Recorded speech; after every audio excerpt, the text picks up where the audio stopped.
What's going on, guys? Welcome back. Today's video is all about how to weigh your crested geckos and why you should weigh your crested geckos. So if you're interested in that, stick around.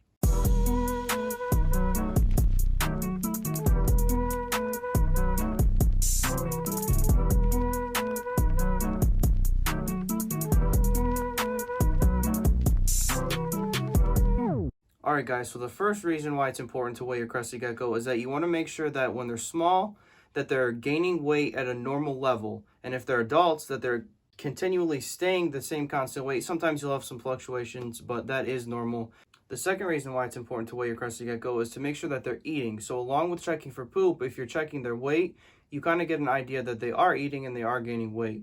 The third reason is because you want to make sure that you're looking out to see if they're losing weight. If they're losing weight, that could be a sign of something going on with them, or a sickness or things like that. And the last reason being that a lot of crested geckos can be overweight eventually because people will feed them a lot of food or a lot of insects. So it is a good idea to weigh them to make sure that they don't get overweight. Alright guys, so it's important when you're looking for a scale that you get one that has kind of like a bigger base or like a bowl. That way the crested gecko can't really jump out that easily. It's also important to make sure that you are weighing in grams. So the first one we have here is Toby. He was one of the 4 crested geckos that we rescued. A quick little update on him. He has been kind of falling off of his branches and things like that. I think that these guys really weren't used to climbing. So we're kind of trying to get their muscles built back up and used to climbing again. So basically what you do is you just set them inside of the container, wait a second, not container, on the scale, and then wait a second, and then you can see their weight. But this is why you want a bowl or something like that, because they will just jump out if you have a small thing to weigh them on. I used to have a smaller one, but it didn't really work. So I ended up getting another one that had that little bowl, and then it'll sit right on there for you. So Toby, when we weighed him, was 46 grams, so he is a breeding size.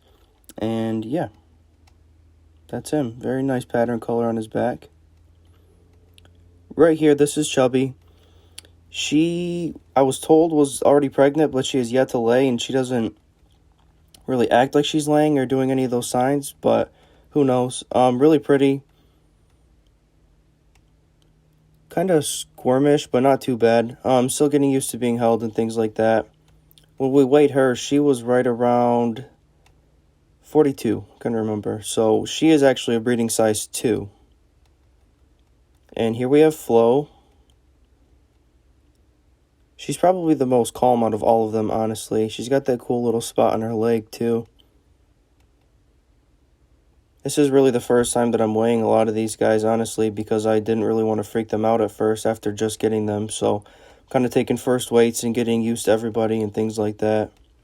So she was 34 grams. So she was with a male, and she's not even ready to be breeding yet. Remember, they need to be 35 grams tailless or 40 grams with their tail. So here we have Barbra Jean. She's kind of crazy. I was trying to get used to her kind of running around, but she does this thing where she kind of will just either freeze or she's running around all crazy. But she's got a really cool pattern too.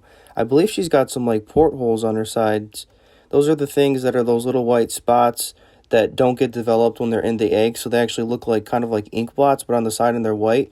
And she actually ended up being 35 grams, but she has a tail, so she's still not even ready to be breeding size yet.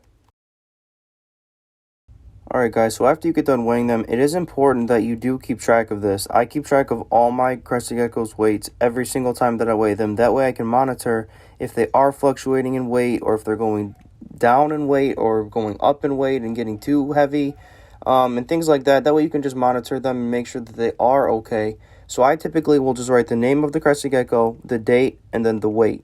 That seems to be the easiest for me, and it's typically the best. And guys, I cannot stress the importance of actually making sure your crested geckos are the appropriate weight before you start breeding. That could kill your crested gecko if you try breeding them too early, so make sure that they are the appropriate weight.